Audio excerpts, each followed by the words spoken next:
Good morning, good afternoon, and good evening for those connected today. I am Sara Maneiro, Communications Specialist at UNESCO IESALC.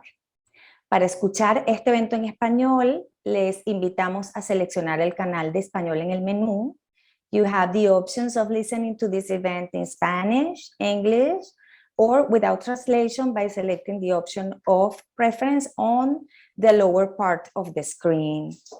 Before starting today's program, we invite the panelists to keep their microphones off when not participating and take the opportunity to announce that this event has international sign language participation. On behalf of the UNESCO International Institute for Higher Education in Latin America and the Caribbean, IESALC, we thank you all for joining this webinar to launch the report, Moving Minds, Opportunities and Challenges for Virtual Student Mobility in a Post-Pandemic World. To start today's program, we would like to welcome Francesc Pedró, Director of UNESCO IESALC. Over to you, Director Pedró. Thank you very much, Sarah, colleagues and panelists.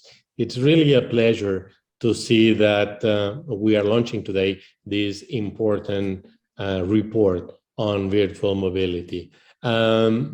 Just a few comments about the importance of this report for us. But maybe, if you allow me, I would start by making reference to the one of the shortest tales in Spanish language that was authored by the Guatemalan writer Augusto Monterrosa. Let me read the tale for you. It reads something like, when he woke up, the dinosaur was still there. Okay, so what's the connection with virtual mobility of this short tale? Well, I think that virtual mobility was already there before the pandemic. And now that many countries all over the world are starting again to reopen the classrooms, it is important to realize that virtual mobility, as the dinosaur in this short tale, will remain there. One of the most important advantages of virtual mobility is that it connects in many ways the ambitions of higher education institutions to have a global perspective with also the expectations of many students worldwide who would like to benefit from learning from another social and cultural context, and sometimes using a different language. I think that our report stresses possibly three important contributions of virtual mobility to academic mobility in general. One is that it addresses the democratic failure, I would say, of traditional mobility. In regions like Latin America and the Caribbean, only less than 1.2% of all higher education students are subject to any kind of mobility. Maybe I should have said that in the past, because those are the figures before the pandemic. In the best case scenario, I think that's in the Central Asia, the figure goes up to 15%, roughly. Okay, so we have a democratic failure. When we talk about student mobility, we are, as a matter of fact, referring only to a few selected elite students, I would say, and this is a deficit that we have to address. Maybe virtual mobility can help. The second area where virtual mobility can really make a contribution is the area of sustainability. I mean, higher education institutions have to be examples of addressing travel requirements in a sustainable way. And as we have seen with the academic conferences, more and more are going to become hybrid in nature for the future. Maybe virtual mobility or some forms of hybrid mobility are going to be the norm. And certainly, if that was the case, it would help us to travel more responsibly, particularly when it comes to changing continents. And finally, the third message I think is also very important. It's probably as important as the other two, is that the virtual mobility, because of this reference to virtuality, can have added value. I think that traditionally, before the pandemic, we used to look at virtual mobility as like the poor relative of the real mobility, which is the physical mobility. Now I think that we are seeing that you can do many different things that are not actually possible in the context of physical mobility, and that you can learn differently, and that you can even expand the range of the skills and competencies that you are going to see growing because of the mobility exercise. So I think that our report is really stressing, in particular, this added value, which I think leads to the advantages of future forms of hybrid mobility. That's all on my side. I think that today is a very important day, because it's the first time that UNESCO expresses through a report like this the importance, the growing importance of virtual and hybrid mobility for the future of higher education. Remember that UNESCO is promoting both the global and the regional conventions about the recognition of degrees in higher education. And from minute zero, virtual mobility is already recognized as an important component of future mobility exercises. That said, I'd like very much to reiterate my gratitude to all the participants in this panel. We are lucky enough to get the perspectives from all over the place, I think from very different regions, and I think that it's really, a unique opportunity to benefit from this contrast of perspectives. And second, let me express also my gratitude to the team led by Emma Sabzalieva, which successfully completed this report. I don't think that this report is the end of the work.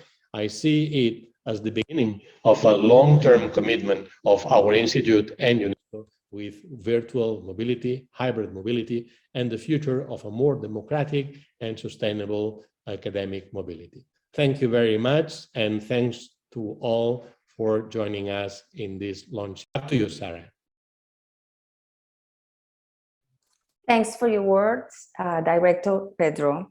Now, next on the agenda, we will have the official launch of UNESCO IESALC report, Moving Minds, Opportunities and Challenges for Virtual Student Mobility in a Post-Pandemic World, followed by a global conversation with representatives from universities, colleges, and higher education alliances that have implemented virtual student mobility programs.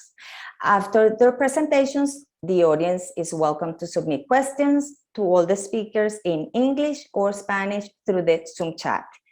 So now we would like to invite Emma Sabzalieva, Takudzwa, Mutize, and Clarisa, Yerovi to join us for the official launch of the report. They are authors of this report and members of the research and analyst team at UNESCO IESALC. Over to you, team. Thank you very much, Sarah. So good morning, good afternoon, good evening to everybody. It's wonderful to see well over 200 participants joining us today as we launch our new report, which, as Sarah mentioned in English, is called Moving Minds, Opportunities and Challenges of Virtual Student Mobility in a Post-Pandemic World. So this report comes from a project that the Institute actually began back in 2020, if anybody can even remember that far back, as the impact of this COVID-19 pandemic started to become known. And the aim was to try and understand the implications of the pandemic for student mobility. Next slide, please.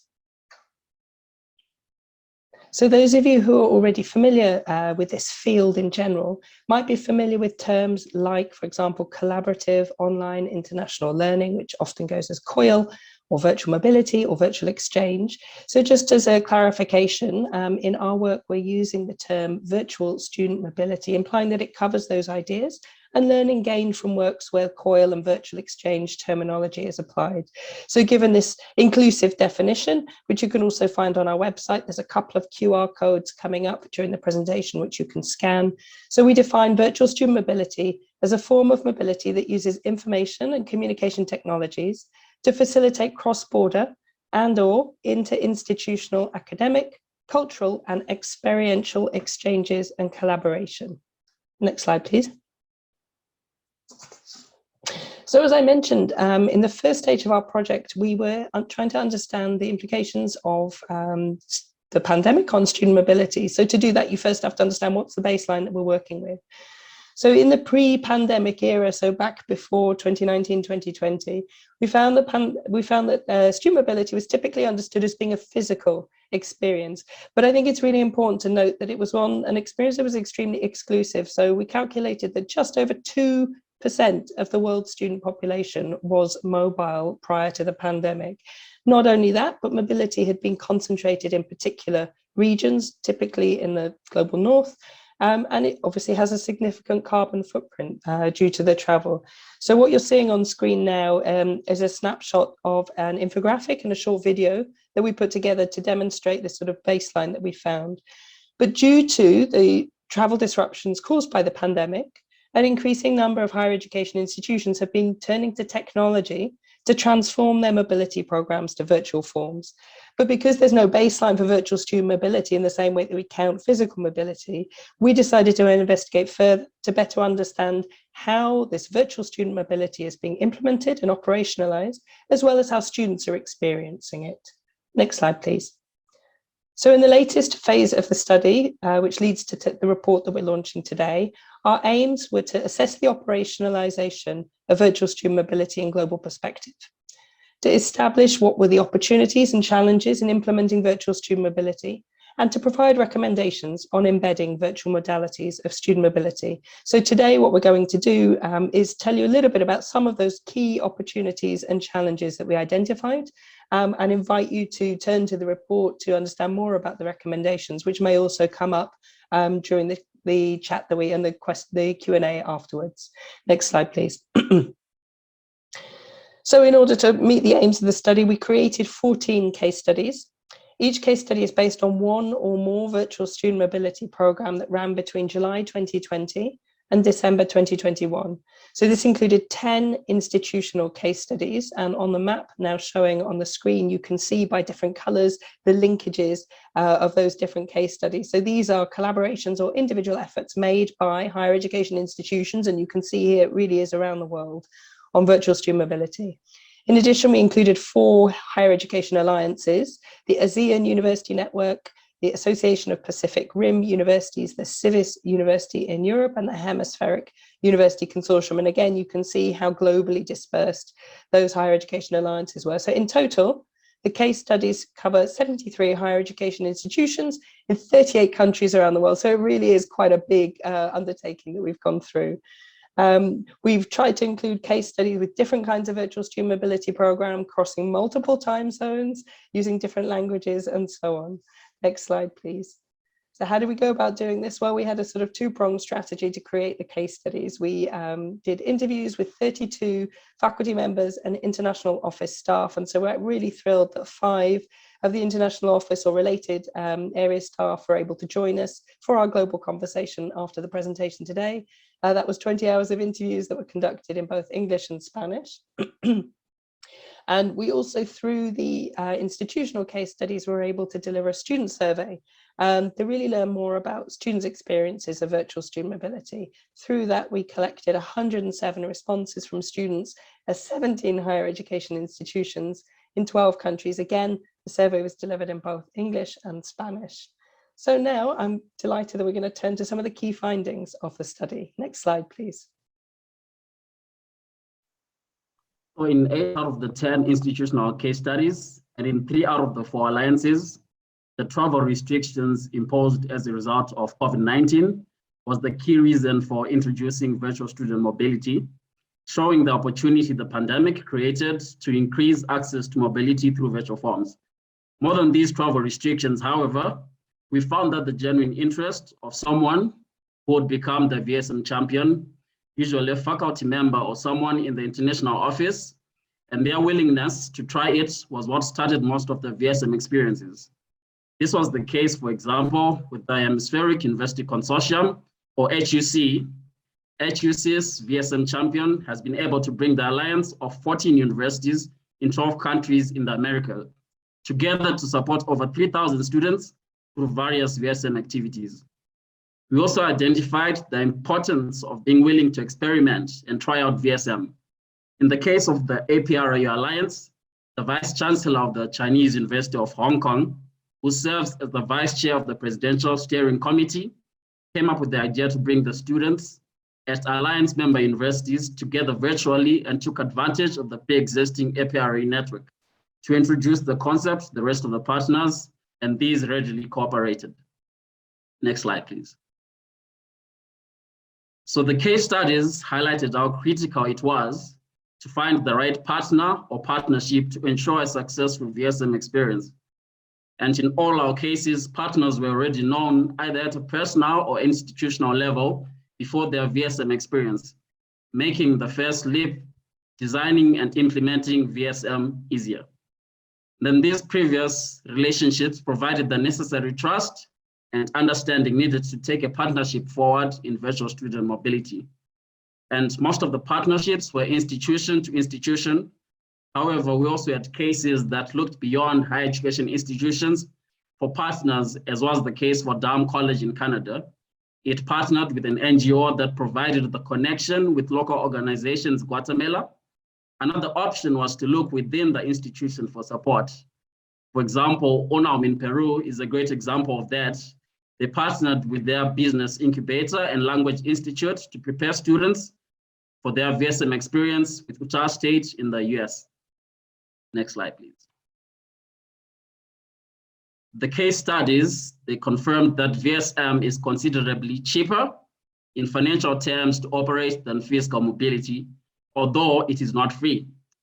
And only 2 out of 10 institutional partnerships said they had no extra financial costs.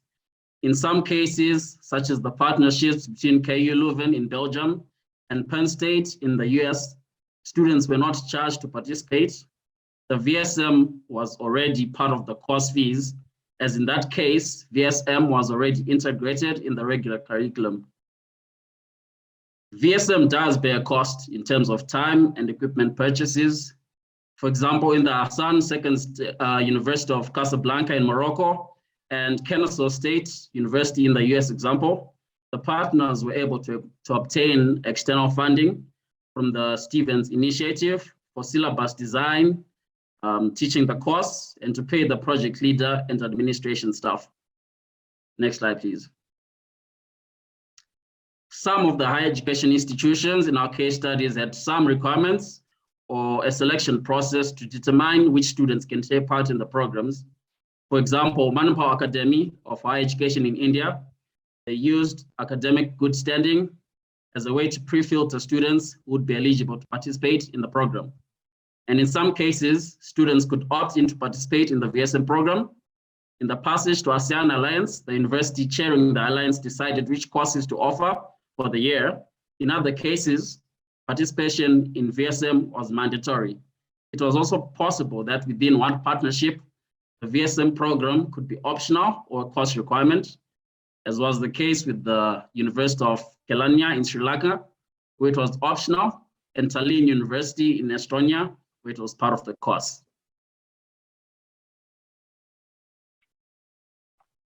Now, we know from our case studies that virtual student mobility can cover a wide range of topics, as the list on the screen shows, including women's leadership, entrepreneurship, storytelling, engineering, climate change, maternal health, and more.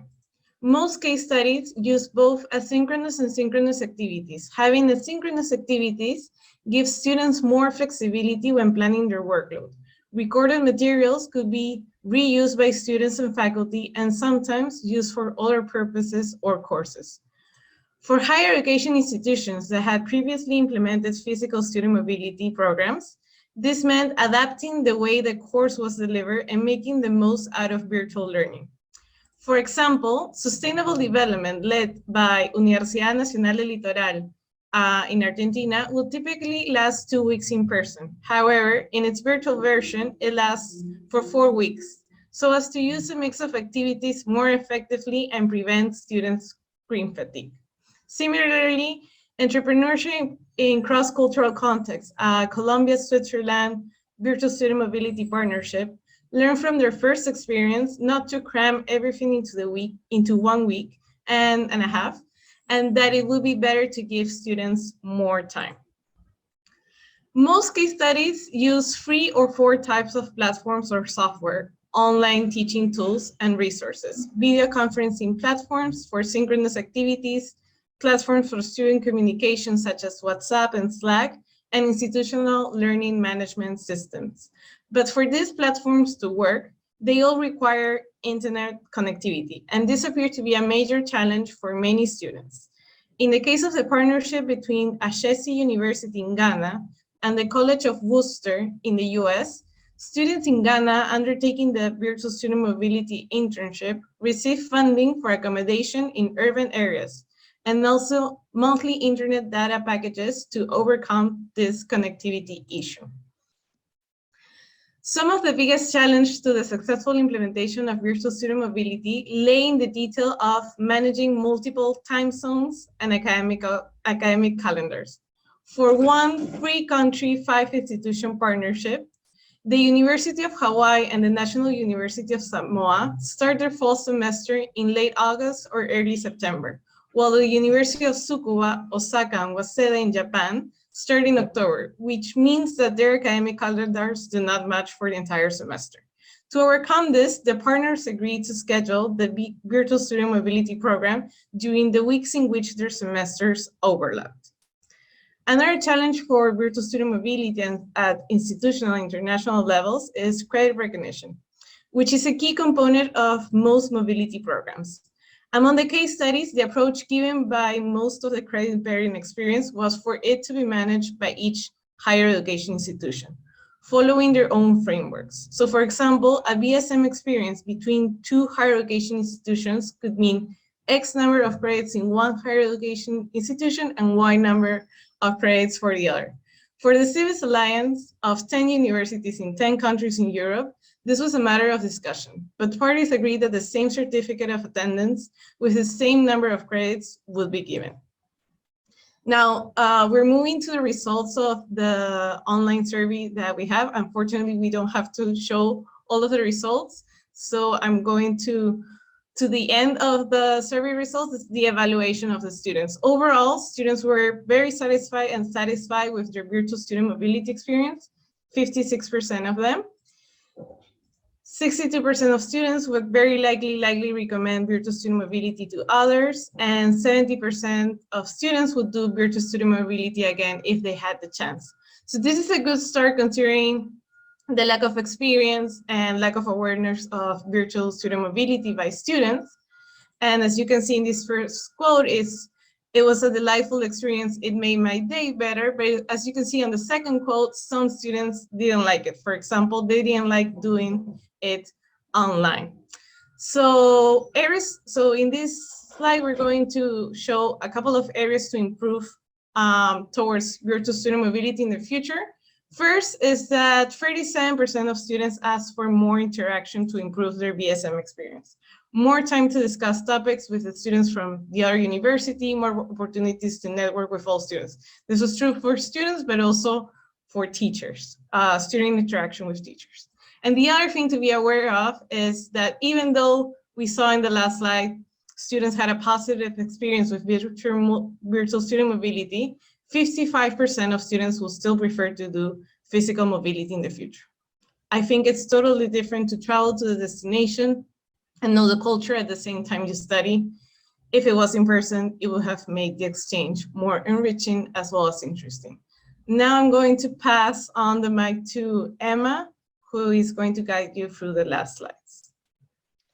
Oh, just one more slide to wrap things up, because we really want to have the opportunity to bring in our speakers who, as mentioned, were all part of some of these 14 case studies. So many thanks to Taku and to Clarisa for providing this, briefest of overviews of some of the key challenges and opportunities, some of the things that our students told us. So with that in mind, we want to end by inviting you to join us in thinking about the future of student mobility, which we're convinced will combine physical international experience with digitally driven virtual opportunities, and encourage you all to continue the work with us to explore both the ways forward, the barriers, the enablers, to making sure that we can support our students as much as possible to benefit from the gains that we know can be had from international exchange and cross-cultural opportunities. You see here a QR code that you can scan to download the report in English. The Spanish version is available in summary format and will be available in full later this week. We'll also, of course, post the links in the chat afterwards. If you don't manage to scan now, don't worry. So that's it in terms of the presentation of the report. We're going to pass now back to Sarah, who's going to bring in our speakers for a conversation with them. So thank you so much, everybody, and we look forward to continuing this conversation. Over to you, Sarah. Thanks to Emma, Taku, and Clarisa for the presentation. We would like to now begin with the global conversation on virtual student mobility in practice with a group of professionals that belong to universities, colleges, and higher education alliances with wide experience in implementing virtual student mobility programs. I would like to call our distinguished guests. For the first question, we have Miguel Rodriguez. I will be posing the questions in Spanish and English.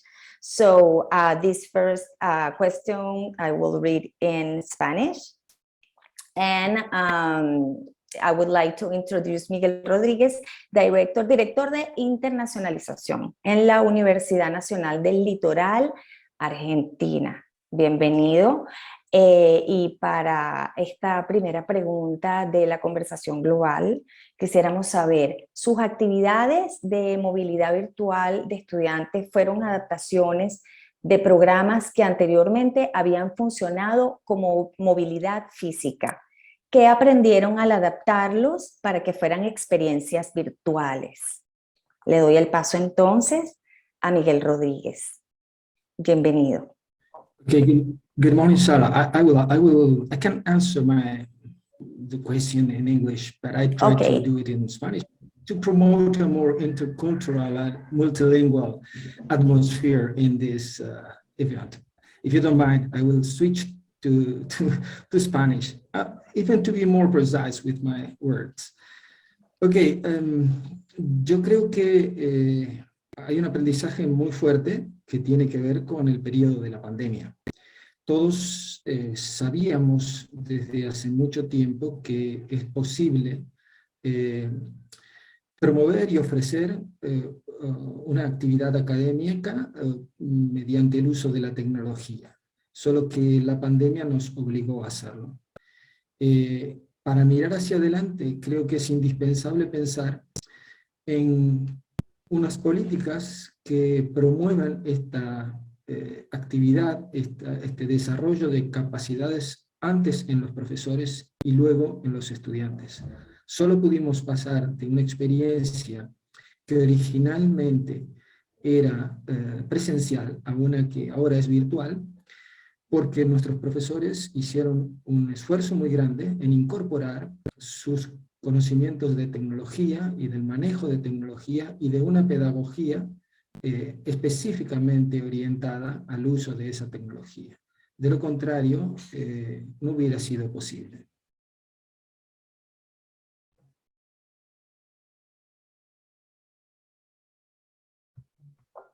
Muchas gracias a Miguel Rodriguez por su respuesta. We would like to now switch to invite Janine Knight-Grofe, Manager of International Education at Durham College in Canada, to ask her about this same question regarding the activities. Your VSM activities were adaptations of programs that had previously operated as physical mobility.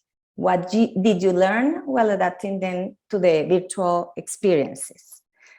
Over to you, Janine. Gracias, Sarah, and thank you, everyone. Thank you for inviting me to be here today. I am really excited to speak about our program and what we learned, moving over from a physical opportunity to a virtual opportunity, because we really did learn a lot from this. So at Durham College in Oshawa, Ontario, Canada, we have been working for several years with communities in Guatemala on storytelling, and specifically storytelling about the Sustainable Development Goals.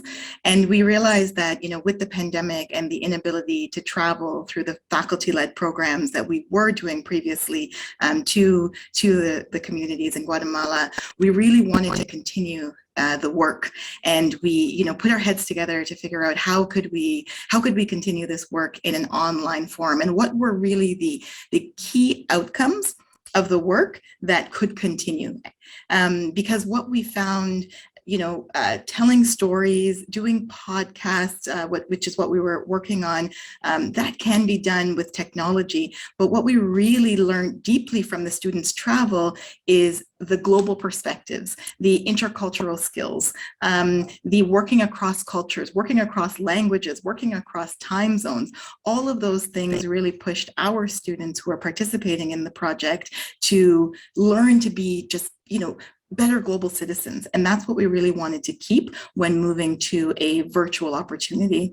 And so that's what we looked at. What are the non-technical items that we can continue to keep in a virtual opportunity, and how can we do that? And so that's where we really looked specifically at our learning outcomes, at our programming, and used technology as our friend.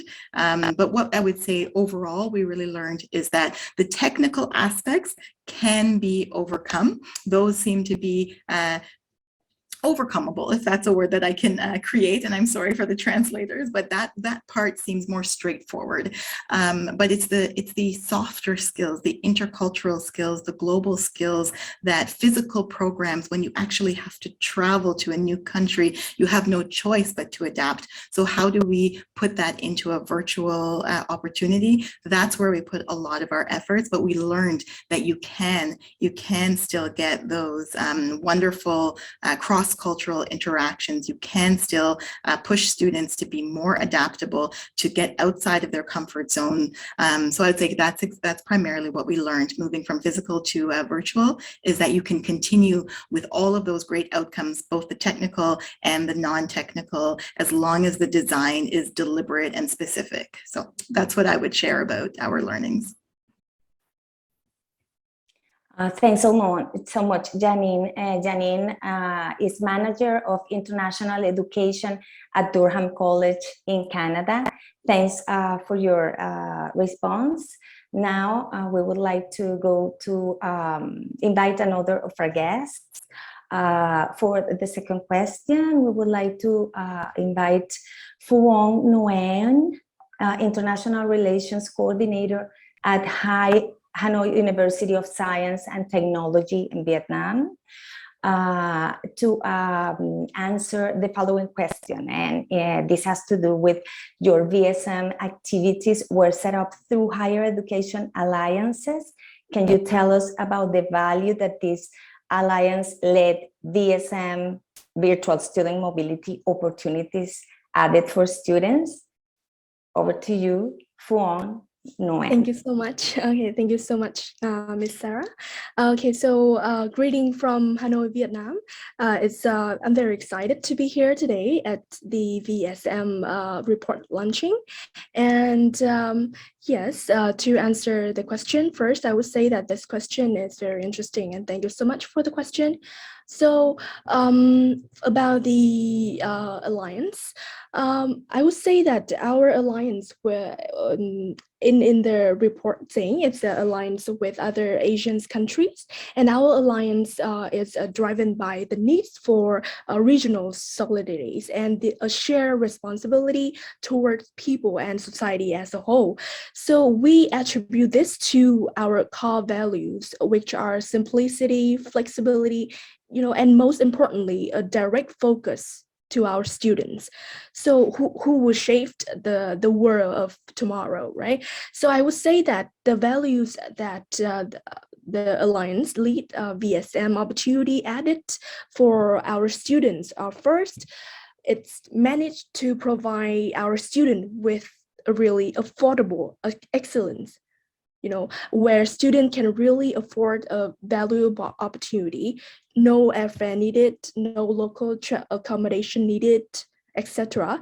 Here, I would say that it's really helped to promote equal access to educations and development. And also, students often bring new ideas and up-to-date subjects, specific expertise that contributes to the development of the placement settings and regular meetings, since it's online. So it's create valuable opportunity for our students to have better networking and also to share good practice from among students from different backgrounds and also cultures. So yeah, that is my answer for the question. Thank you so much. Thanks so much, Phuong, for your answer.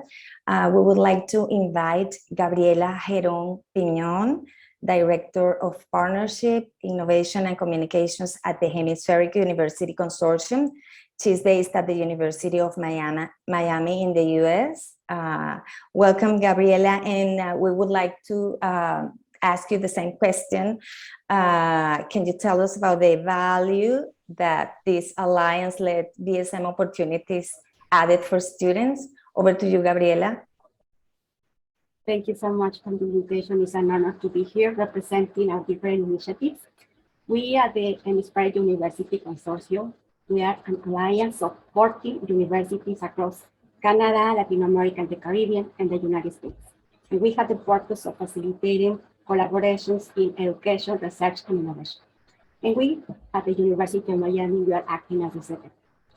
So we have members in our consortium with experience and very strong programs in core, like Tecnológico de Monterrey with the Global Classroom, York University with GNL, and others.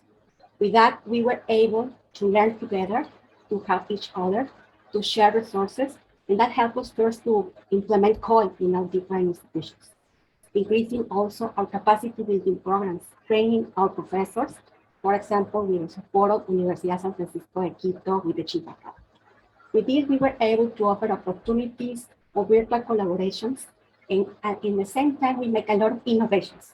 For example, we implemented the Hemispheric Student Dialogues on Sustainable Development Goals that are workshops led by faculty with the participation of the students of the Hemispheric talking about the 21st century challenges. We also launched the virtual research internships, where students from 8 universities are performing research projects in 5 institutions. We developed a digital certification in social entrepreneurship, Pathways to Prosperity. And our partners also launched another programs like Global Week, the International Indigenous Student Exchange Program, Virtual Exchange Programs. The Octopus Project is a social engaged art course when we are collaborating with NGOs. So more than 3,000 students in the region have participated in these programs, providing these opportunities to have an international experience as a learning outcome. So the value of our alliance is that our students, our professors, they have the opportunity of participating in these meaningful international and intercultural experiences, VSM opportunities. Different and innovative programs with people from the hemispheric opportunities in Spanish, in English, without connecting the global north with the global south. And those are opportunities that we couldn't offer, we were alone. So we did that in a short period of time, thanks to these partnerships and strong relations that we have. Sarah? Thanks, Gabriela, for your answer. And next for our next question, we would like to invite Neelakshi Premawardhena, Director of the Center for International Affairs at the University of Kelaniya, Sri Lanka, for the following question. I'm going to pose this question in Spanish. And just in case the translation is slow, I will post it in English too. to have everyone listening to both. En sus alianzas, la movilidad virtual de estudiantes o MBE era tanto con créditos como sin ellos para los diferentes socios. ¿Cómo gestionaron este tipo de cuestiones administrativas cuando establecieron su actividad de movilidad virtual de estudiantes con su o sus socios? How did you manage administrative issues like this when setting up your DSM activity? I'm sorry, I'm gonna back because to starting the question in English. In your partnerships, the DSM was both credit bearing and not for credit for different partners. How did you manage administrative issues like this when setting up your DSM activities with your partners? Over to you, Neelakshi Premawardhena. Thank you very much, Sarah, for this question. Actually, we had to decide whether to have it as credit mobility or credit transfer, or just an experience, a virtual mobility experience on cultural interaction and cultural transformation, or intercultural experience with the students. So Kelaniya University had the term running at that time. And in Sri Lanka too, generally at University of Kelaniya, we have the term starting at this time. But with the problems that we had to face with the pandemic, some of the academic years and some of the programs were postponed. So at this point in time, 2021 February, it was vacation time for our students. So I did not want to impose something on the students saying that it's credit bearing and it's mandatory for them. And I'm a lecturer, I'm a professor in German as well. So this was a project on German language and culture with Kelaniya University. So I could make the decisions as Director International Affairs plus the lecturer in charge of this one course unit. And then I got 2 batches of students and asked them to volunteer to take part in this because I couldn't force them during a vacation. They had committed themselves to other training as well. So the final batch and the 3rd year batch of German studies, they were given this opportunity to participate at this program voluntarily on sites of memory in Germany, Estonia, and in Sri Lanka. So they had to use German as a lingua franca here. That was a connecting language for them. And students volunteered for this project out of interest, out of knowledge sharing, and out of learning something more, widening their horizons. So that was the case in the first project. But with the success of the first project, we continued this in the second phase as well. That was from September to November last year. And there, that was credit bearing because it was held during term time. Thank you very much. Thanks, Neelakshi, for your answer. And we would like to ask Gabriela Gerón Piñón to come over to for the same question regarding your experience. Over to you, Gabriela. Well, in our case, for the virtual exchange programs with credit bearing, we face the same challenges as the standard exchange programs. So that means that you have to have an agreement in place, you have to be very clear in terms of the academic calendars, the credit equivalences, the changes. And in our case, Universidad de Los Andes in Colombia, they took the initiative of creating a common file for our partners to share that information and to help everyone to be in the same process. So every university was in charge of running and managing the student exchange programs, but also in the network, we help them to promote all those virtual exchange opportunities. And for the non-credit activities, what we did is that we implemented a digital certificate system. We were very lucky to have this experience here at the University of Miami in technology, so we made a really fast implementation, and it has been very successful, especially because this is a great incentive for our students to participate in these programs, in these academic activities, because the credentials that we are giving them using blockchain technology, they are giving some set competencies that are required, as we were talking before about the future of work, those skills, those competencies in intercultural communication, digital collaboration, leadership, depending on the program.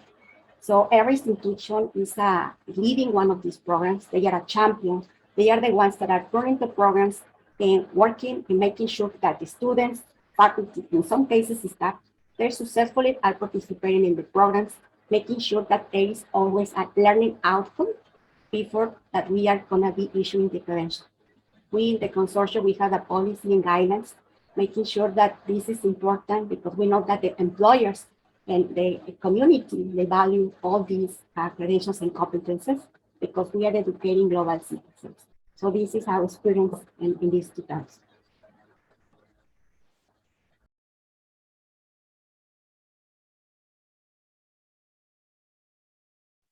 Thanks, Gabriela. Now we would like to invite Janine and Neelakshi for the same question. First, Janine, if you could please tell us a little bit about the choices you made about which technology to use in your virtual student mobility to maximize student participation. Over to you, Janine. Thank you again. So the reason why we, took on virtual student mobility is not only because the pandemic forced us to, but because we wanted things to be more accessible. We wanted global learning to be more accessible to the college students that we serve. So technology, our decisions were all around accessibility. So in terms of platforms, we did use Zoom. As we can see, it does have a clear picture when working across both time zones and different levels of technology, as well as the clear audio. So that was the platform that we used for primary communication, and it was available also to our partners in rural Guatemala. Zoom, as you can also see, allowed for live transcription, which we found was very helpful in terms of inclusivity, and that was also for our students here at Durham College. We had students with accessibility needs who were participating, so the live transcription, including in English, really helped as well. We also used a platform called Slack, which for us was a real game changer in terms of virtual student mobility.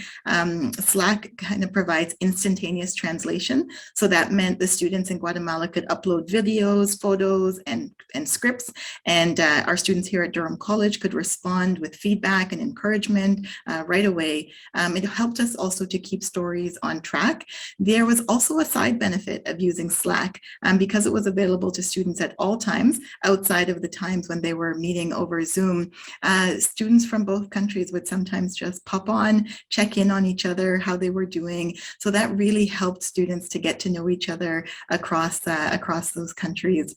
Another technology that we use, and again, thinking about accessibility, free technologies, we use PowerDirector, Adobe Photoshop Express, and Wave Editor. They're all free. They're all Android friendly. This was very important because the folks we were working with in Guatemala were using tablets, and we didn't have an additional budget for software. So we needed Android-based free platforms, both for students here and also in Guatemala.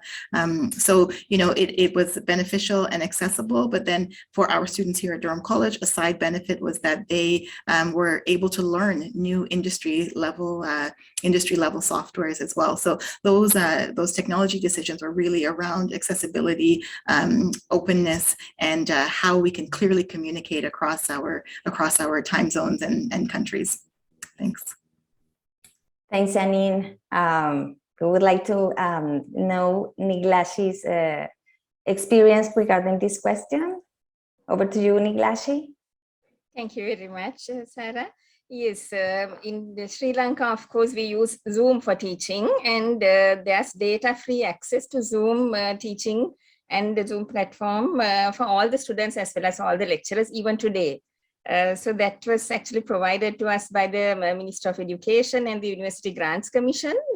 From 2020 March, we have free data access. So for teaching, we use a Zoom platform, and it was easy for us actually to decide deciding on Zoom to meet everyone because Tallinn University Estonia was also using Zoom for teaching. So that was a very easy choice for us to have our synchronous sessions using the Zoom video conferencing platform. And it was also very conducive because it had a breakout room facility and the students could meet in groups because they were divided into different groups.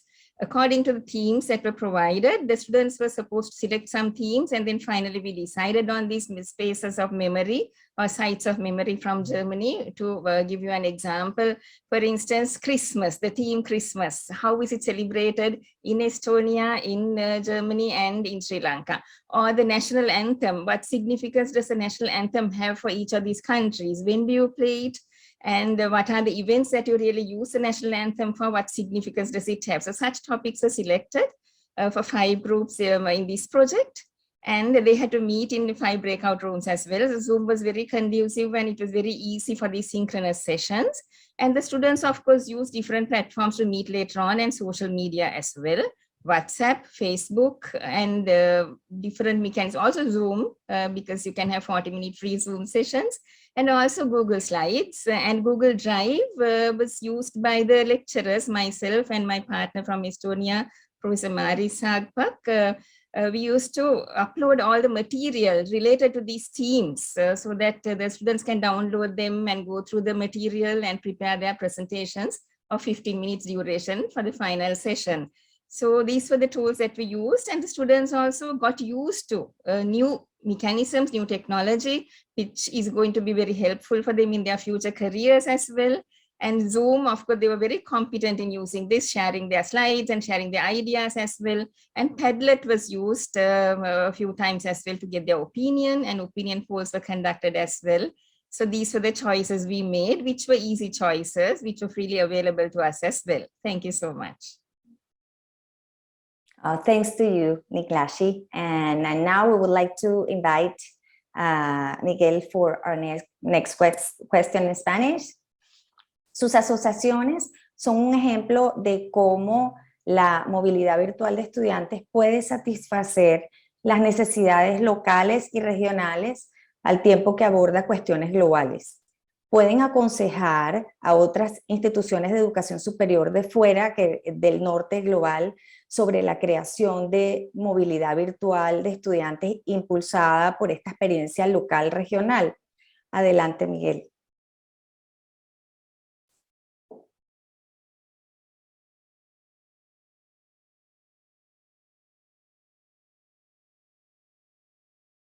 Miguel Rodriguez, no sé si escuchó la pregunta. No te escuchamos porque está silenciado. Tenía dificultades para destrabar mi micrófono, lo siento. Disculpen. Vale. Ahora, ¿cómo? Ajá. Lo escuché bien. Ajá, Bien, le repito la pregunta. No es necesario, la escuché bien. Vale. Gracias. Por nada. Le decía que muchas regiones del mundo somos no del todo conocidas. Es insuficiente la producción de conocimiento que hay sobre las realidades regionales. América Latina es uno de estos países, América del Sur es una de estas regiones, perdón. Tal vez Asia para nosotros, o nosotros para Asia, África, son regiones que necesitan presentar su visión propia sobre su realidad local. Y sobre esa idea es que nosotros pensamos que un programa que contara la realidad de nuestra región al resto del mundo, pero vista desde la perspectiva en que el mundo intenta conocer las distintas problemáticas a través de por ejemplo, a través de los objetivos de desarrollo sostenible para la Agenda 2030, constituyen una oportunidad para atraer a los estudiantes de otras regiones del mundo para conocer mejor a nuestra región. Esa fue nuestra estrategia para formular nuestra experiencia, ofrecer una propia mirada de nuestra propia región. A partir de eso, muchos estudiantes se interesaron por nuestra oferta, y el uso de la tecnología ayudó a hacer algo que recién señalaba Janine, y que yo coincido. Hay que pensarlo desde la mirada de la educación a distancia, desde la perspectiva de alguien que está haciendo algo específicamente previsto para ser enseñado mediante el uso de tecnología, y no solamente como la salida de un problema eventual como lo fue la pandemia. Creo que el camino es ese: problematizar nuestros contenidos teóricos, vincularlos con las realidades regionales y usar una pedagogía adecuada a la enseñanza a distancia. Esa fue nuestra estrategia y creo que eso es recomendable.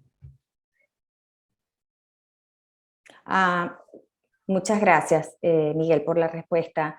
We would like to invite Phuong to participate with the same question. I don't know if you would need the question repeated in English, or it's fine to the translation. It's perfectly fine. I can understand perfectly with this translation. Thank you so much. Great, thanks. Okay, so thank you so much for the question.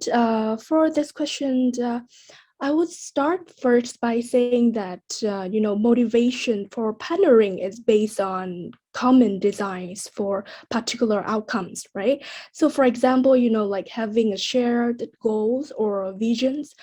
So to set up a VSM driven by the local or regional's needs, first I would advise that we all should adopt a proactive mindset. You will never know if you don't reach out to other you, right? And secondly, to focus more on the futures and to think big picture. It's very important to consider our ultimate goals. There will always be little things to worry about, but don't just get lost and lose track of what we are really trying to accomplish. And last but not least, I think that we should focus on what we can control. I mean, just think the COVID-19 situations nowadays, what we cannot control. And we cannot just cannot brave that one day things will get back to the old kind of student mobility, right? So it's such a waste of time. So, but the internet connection is what we can control. So yes, absolutely. I think that's why it's we really need to get this off the ground. We need to get the VNSF, the virtual student mobilities off the ground. So yeah, that is some of the advice I want to share. Thank you so much. Thanks, Phuong. Now, we would like to pose a question for everyone, for all of our guests today.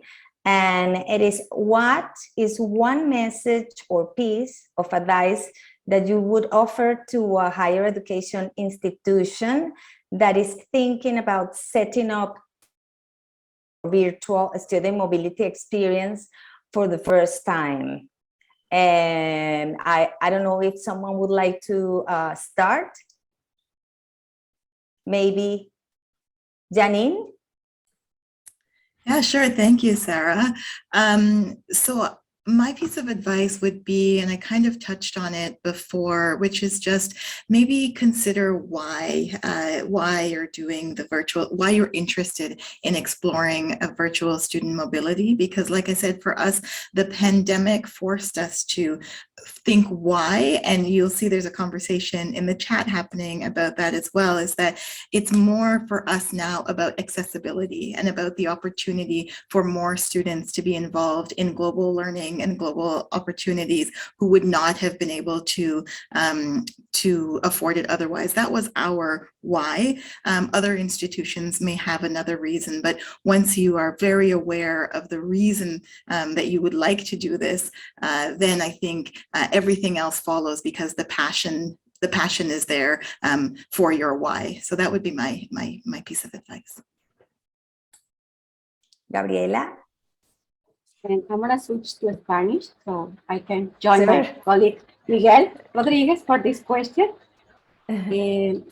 Bueno, mi consejo sería para aquellas universidades que están empezando a explorar cómo iniciar con Virtual Student Mobility. Primero, pues, identificar cuál es la definición para ustedes de esta movilidad estudiantil. Cada universidad es diferente. ustedes necesitan implementar algo que sea de acuerdo a la estrategia de su universidad, a los esfuerzos de internacionalización, porque esto va a requerir el apoyo de los líderes y de un ecosistema. Tiene que ser institucional, tiene que estar viviendo definitivamente en el mundo de las oficinas de internacionalización, pero van a necesitar el apoyo de las unidades de asuntos académicos, de tecnología, de apoyo institucional. Entonces, es mi primer consejo. El segundo es seleccionar aquellos partners, aquellas universidades o esas redes en las que ustedes creen que puedan trabajar de manera muy cercana. Hay comunidades de práctica. Nosotros en el consorcio estamos compartiendo recursos, nuestras grabaciones, nuestros webinars. Aprendan unos de otros, siempre estén dispuestos a ayudar, porque esto nos hace que todo BSM empiece a seguir operando. Y por último, empiecen con proyectos pilotos. Que nosotros les llamamos esos champions, esos profesores que ustedes saben que les gusta innovar, les gusta probar la tecnología, esos estudiantes también que les gusta participar, porque ellos van a ser sus promotores internos. También traten de trabajar con los líderes para crear esos incentivos y mecanismos que van a reconocer estas experiencias, tanto para sus estudiantes como para los profesores o el staff, porque estamos viendo también esta tendencia, ¿no? Que otras áreas, por ejemplo, en el consorcio, en las bibliotecas, están aprendiendo de nosotros y están empezando pues también a capacitar a sus expertos bibliotecarios, etc. Serían mis consejos. Gracias, Gabriela. Neelakshi, over to you. Thank you very much. I think you should try it. Those who are planning for virtual mobility, you should try it. You will never be disappointed, and the sky is the limit. And I will tell you some of the experiences and what you would really need to start up a virtual mobility. First, you need to find a partner or partners with common interests and goals. And in our case, we had this Erasmus Plus mobility, staff mobility, which we converted into student mobility as well. In many cases, our virtual mobility projects were based on Erasmus staff mobility. And you need genuine interest and commitment from both parties, as well as dedicated and motivated students. So nothing will be successful if you do not have students who are motivated to participate in such projects. And language is also no barrier, because we have worked with actually 3 continents in one project, another project. And students who speak many different languages. So we had 2 languages as we were working bilingually. Chinese students were speaking German as well as English, and our students are speaking German, Sinhala, our language, and German as well. So we had German and English in one project as the 2 languages which we used. So you can bridge across continents, across countries with the virtual mobilities. And you need mutual trust and time to invest as well. You need motivated students, as I mentioned earlier. And the students, of course, could improve their linguistic skills, personality skills, intercultural awareness and understanding. So you really have to respect each other and cultures and cultural differences. Then you can really embark on a wonderful virtual mobility project. It can be a short-term one. It can be maybe 2-3 weeks, or it can be just one-day event as well on cultural exchange. But still you can connect students, maybe 200 students with another 200 students from another country, and it will pay dividends. So never hesitate to start on a virtual mobility project. It will really pay dividends. Thank you so much. Thanks, Neelakshi. Phuong? Yes. Okay. Thank all of you for the advice that go for institutions if they have chance to establish VSM for the first time. And I see that all of you saying all about like big things, and it's also a lesson to me. Thank you so much. And to me, I think I would go to something more details. I mean, like, because I'm the person who like directly implementing the virtual mobility. So I would say that my advice for if you the first time to establish VSM is that you need to make sure you have a clear roadmap and ID support. IT support. I mean, courses that are based on virtual mobility require detailed blending regarding the course, the syllabus, the partnerships, the structures, and the contents of each session, right? So the IT support is very crucial.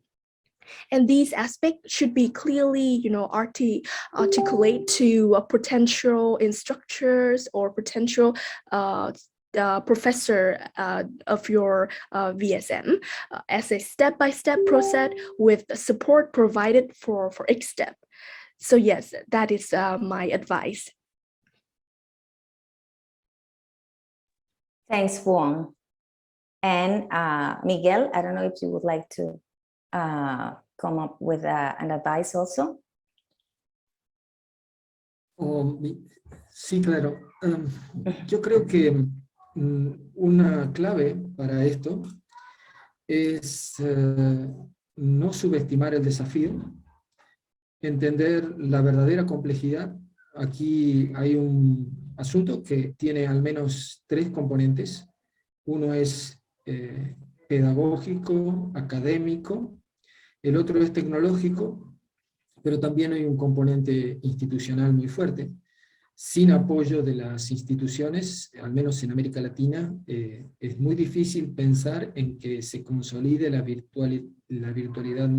movilidad virtual de estudiantes. Y en ese sentido creo que no es conveniente realizar o promover acciones aisladas. Hay que pensarlo de manera integral, combinando los esfuerzos de los profesores con los esfuerzos de las instituciones, y sobre todo las instituciones deben auxiliar a sus profesores para que se capaciten y entiendan el potencial que tiene esta herramienta para la educación superior. Ese es el camino, una cabeza, una mentalidad que pueda enfocar el problema de manera integral y no particularizada, parcializada. Esa sería mi sugerencia para cuidar una herramienta, una estrategia muy importante para mejorar la calidad de la educación superior. Yo tengo mucha fe en que la movilidad virtual ayude a superar los problemas de inclusión que tenemos en América Latina y a favorecer la integración de nuestra región con el sistema de educación superior a nivel mundial. Pero cuidémosla, no nos apresuremos, que no nos gane la ansiedad, y hagamos las cosas de pasos pequeños, pero sólidos. Por eso hago todas estas advertencias, solo por eso. Creo que hay mucha potencialidad en la virtualidad, y creo que hay que usarla con prudencia para que no se arruine. Solo eso. Muchas gracias, Miguel. Ahora invitamos a nuestro equipo de Emma, Taku y Clarisa, que van a responder las preguntas del público que hemos recibido. We would like to invite Emma, Taku, and Clarisa to respond the questions that we have received from the public. Over to you, team. Thanks so much, Sarah. This has been such an interesting conversation, and as ever, our time is always a bit limited. We've got a very lively chat that's happening. So colleagues, please continue to discuss through the chat as well. If, like me, your Spanish is not so great, or the other way around, then feel free to, auto-translate the questions as you go along. I don't think, unfortunately, we'll be able to bring forward all of the questions, but we're going to start with a couple. And so for our speakers, I'm going to invite you, perhaps to use the raise hand to see if a couple of you would like to respond to each question. So I'm going to ask one, then Taku will ask, then Clarissa, and then we'll see how we're doing for time. But there's been, both in the Q&A and in the chat, we've had a couple of questions relating to quality. And I think this is such an important issue. So I'd like to start with that. I'll read it as it's come through from a question from Isabel, who asks, says, while virtual classes are a solution for the democratization of academic mobility, there are many who have reservations about the perceived quality of education. And the question is, do you think that the quality of education is affected by the use of these technologies? Would anybody like to offer some thoughts in relation to that issue? Neelakshi, I see you have a hand there, so let me pass the floor to you. Thank you. Yes, thank you so much, Emma. Actually, Sri Lanka has had 2 years, 2 full academic years of experience on working online. And also Kelaniya University has been the pioneer in virtual mobility in the university system here. And we have had a lot of good responses, positive responses after our virtual mobility projects and different events that we have conducted. And to speak about the academic years, actually, we could cover much more work than we would have done in face-to-face sessions. And sometimes we would even cover the second year work for the first year students. The first term of second year's work even we could cover because there was no interruption and the students could join all the sessions that we conducted as well. So, and the examinations, some were conducted face-to-face on-site and some were conducted online as well. But there was a vast difference between the face-to-face sessions and the knowledge that the students could gain, as well as the quality of teaching. Even the students emphasized on that the quality of teaching and the lectures improved during these virtual sessions because we had 2 full hours that were dedicated for teaching. Students did not have to move from one place to the other, taking about 10 minutes to come to the other venue. And also the lecturers had a lot of time to prepare for the sessions that they had. So we have had very positive experience. Actually, I have been collecting a feedback of the academic year, which concluded just last week. And the responses have been 100% positive. That the students learned a lot. And through virtual mobility, of course, we planned them really well. We planned them with the academics of the partner universities. And therefore, we stick to the curriculum as well. And therefore, I would say the quality, you cannot have any doubts, or you should not have any doubts. If you plan it well, you can execute it really, really well. Thank you so much. Thank you for those very optimistic and positive remarks. Gabriela, I see you have your hand. So let me ask you, and then I think from there we'll go to the next question. So Gabriela, the floor is yours. Yeah, no, it's very related with what Neelakshi was sharing, right? Every program that we are running, either they are a short program or a co-ed program for a full semester last certification, always we are very careful to.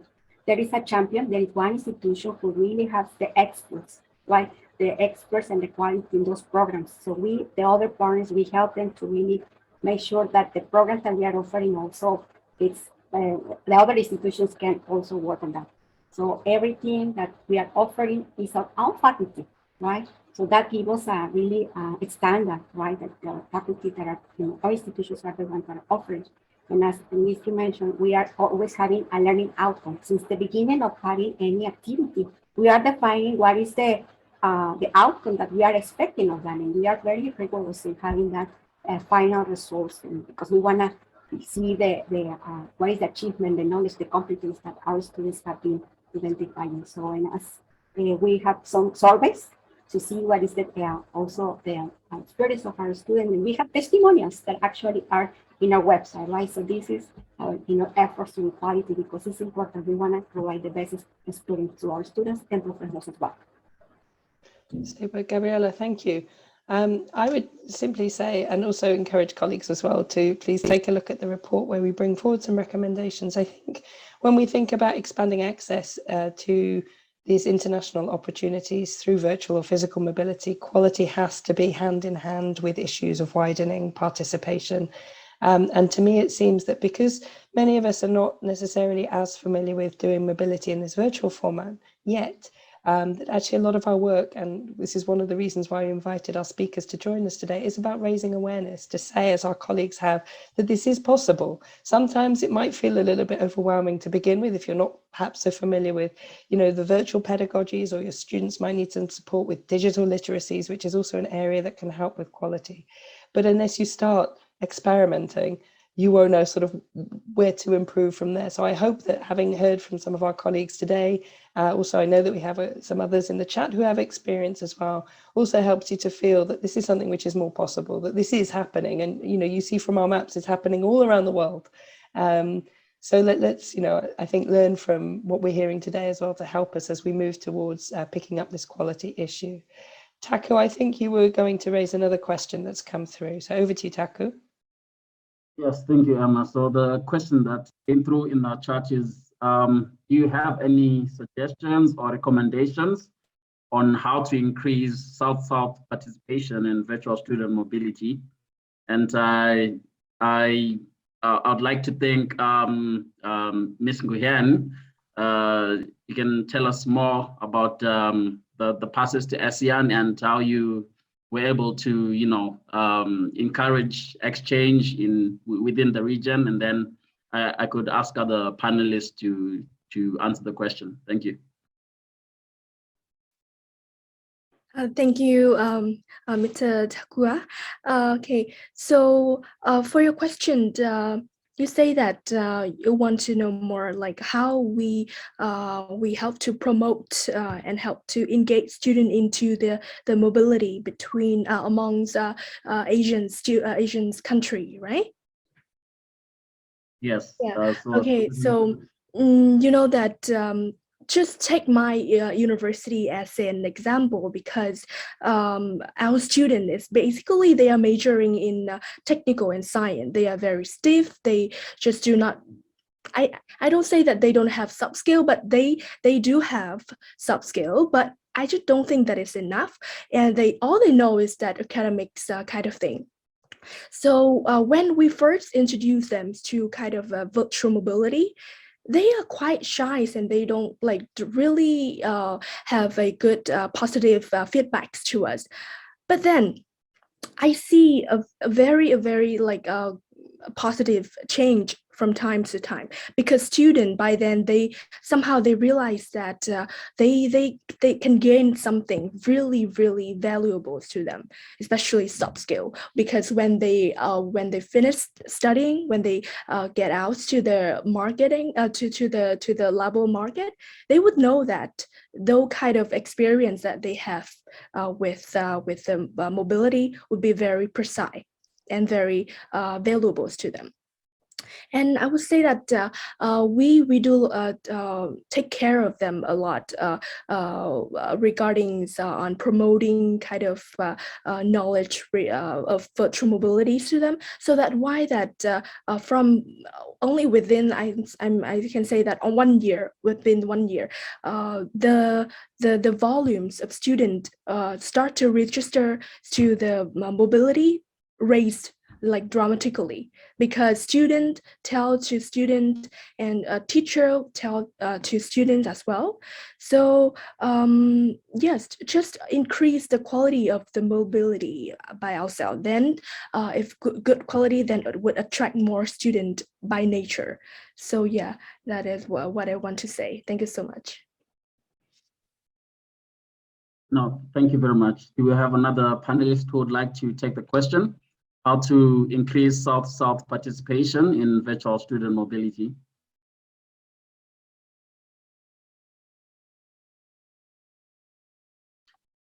Yes, Neelakshi, you may go ahead. Yes, once again, thank you so much. Once again, I would like to share our experience so that others can learn from it and take a cue from us as well.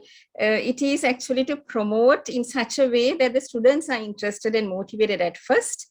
And then, of course, as you said earlier, that it spreads by word of mouth.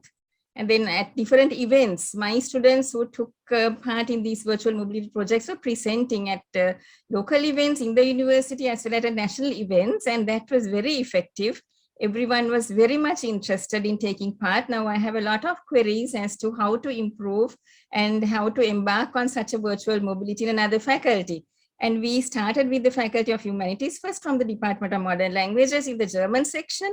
Later on, we involved other students of Faculty of Humanities, like the Department of Linguistics, and later on also postgraduate students who were embarked on these projects on virtual mobility or for research methodology, for instance.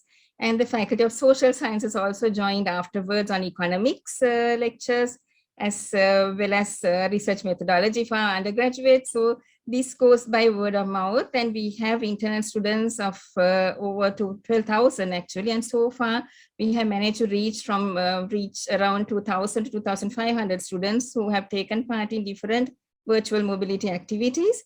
and around 100 to 150 staff members as well. So we should set the ball rolling, I think, so that, and when the testimonies, as one of the panelists mentioned earlier, the testimonies come from the students themselves. And that really is believed by the others, and that is very important as well, I think. Thank you so much. Thank you very much. Gabriela would like to go quickly, and then I can... Really quickly, and I'm going to switch to Spanish. Básicamente, lo que mis colegas han compartido, pero también nosotros estamos encontrando el contar esas historias de los estudiantes. Nosotros tenemos una campaña proactivamente contando la historia de su experiencia, que han vivido, que han aprendido, porque eso motiva a otros estudiantes. Y en el consorcio hemos invitado a estudiantes a estar haciendo ahorita prácticas, virtual internships con nosotros, para precisamente hacer un engagement con todas esas asociaciones estudiantiles. Sabemos que hay líderes que les interesa mucho tener estas habilidades, estas experiencias internacionales. Estamos haciendo también esos esfuerzos en el consorcio. Gracias. Gracias, Gabriela. Thank you very much. I think what... It's okay, Taku. Okay. Okay, I think what came out from our case studies is the importance.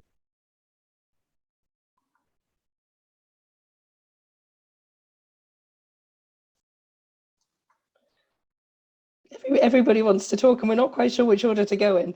There's a lot to say. I think given the time, colleagues, Clarisa, I think we had a question. Perhaps we could pass the floor to you. Thank you. Gracias. Voy a hacer la pregunta en castellano para cambiar un poco de idioma. En el chat y en el Q&A hubo una pregunta sobre el futuro de la movilidad virtual de estudiantes.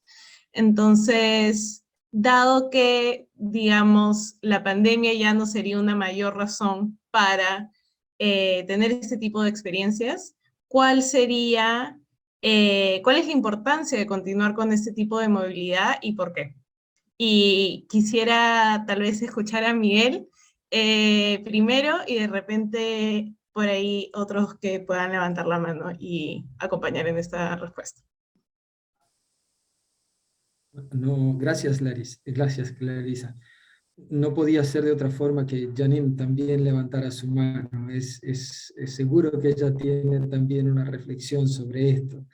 Pero en el caso particular de América Latina, y creo que a nivel mundial hay una tendencia muy fuerte hacia avanzar en términos de inclusión para la dimensión internacional y que ésta llegue a todos quienes aprenden, se forman en las universidades, es que la movilidad virtual, la enseñanza mediada por tecnología, es claramente una herramienta muy poderosa para avanzar en ese sentido. Es posible pensar en mayor entendimiento mundial, en mayor comprensión entre las personas, en la posibilidad de comprender los perfiles profesionales, no solamente preparados para atender las realidades locales, sino para poder hacerle frente a las demandas y los desafíos globales. Entonces, es indispensable que encontremos herramientas que nos acerquen en materia de educación, sobre todo de educación superior. Y entonces, por eso mi enorme preocupación por tratar bien a esta herramienta muy poderosa. La inclusión es un desafío global. No puede ser un desafío solo para una región, para las regiones más pobres o para las regiones más aisladas. Entonces, para eso, la movilidad virtual, que es la expresión, es solo una expresión de la enseñanza a distancia mediada por tecnología, es una herramienta muy poderosa que debemos resguardar, cuidar y promover. Muchas gracias, Miguel. Ahora con Janine. Okay, in the 1 minute left, actually, I'll just take 30 seconds and thank you very much. I just wanted to say quickly that we do know, and I can tell by the wonderful comments in the chat, that we know that there are challenges to, internationalization, to mobility, to physical mobility. We know that it's not always just, a positive, but we do also know, I think those of us on the webinar, that there is much to be gained from connecting with folks around the world. I think in terms of both our intercultural learning, but also in terms of the technical and professional skills that we can learn from how others approach different challenges. But there are reasons why physical mobility can and even should potentially be reduced if we think about the environmental impact, for example, on physical mobility, and also what we've been saying here in this webinar about the accessibility in terms of cost and ability to travel. So therefore, I think virtual mobility, will provide more access, more inclusivity to the great aspects and to the good learning that we can have from connecting with different cultures through our virtual student mobility program. So thank you very much, and I spoke very quickly. I'm sorry about that. Thanks. Thank you, Janine, and thank you everybody again. We are going to wrap up the Q&A part of our session now. Just to sort of wrap up from our side, I'd also just like to come back to the words that our director, Dr. Pedro, mentioned at the beginning about, this work being part of ongoing work. And I think that's seems to be echoed by everybody here. Virtual student mobility isn't something that we're just going to have during the pandemic. Yes, it has emerged for many institutions as a stopgap, as something to make sure that our students don't lose out, that we're able as teachers and professors and international office staff and others to ensure that kind of pedagogical and learning continuity. But at the same time, I think what we're hearing very clearly is that in some form or another, this is here to stay. Virtual student mobility is here to stay. And this is the moment, if you haven't already started working on it at your institutions, this is the moment to start experimenting. This is the moment to join these communities of practice which are emerging, whether it's through alliances, through partners you already have, through new partnerships that are forming to support your students, because ultimately this is what this is about. This is about supporting our students to live in today's world and to do the very best that they can and to be the best people that they can be. So with that sort of hopefully message in mind, I'd like to again thank everybody and thank you so much for the sustained engagement. And Sarah, over to you, please, to close the session. Thanks, Emma. Can you hear me? I don't know if you can hear me.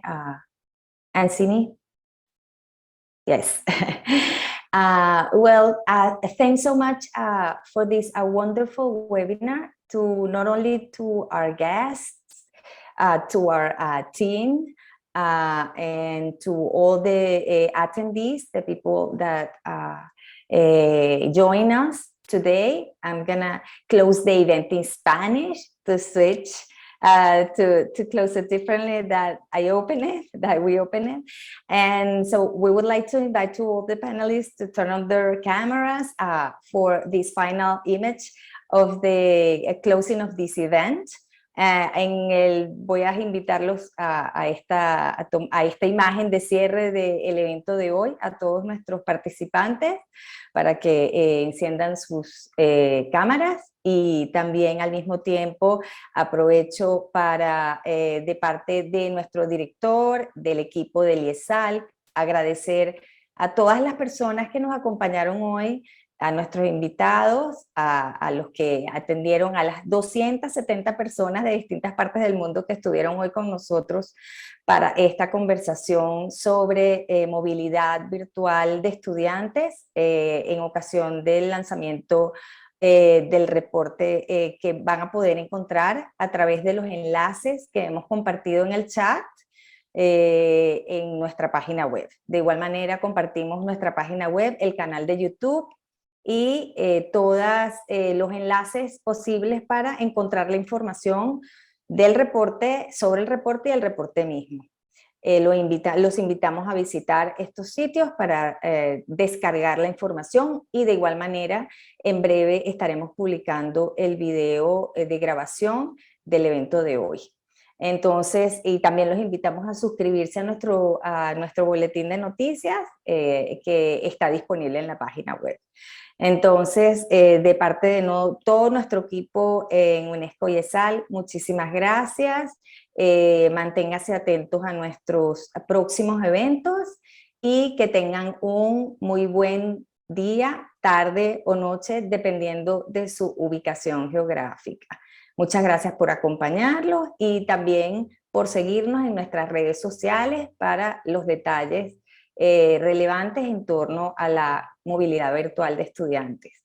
Gracias.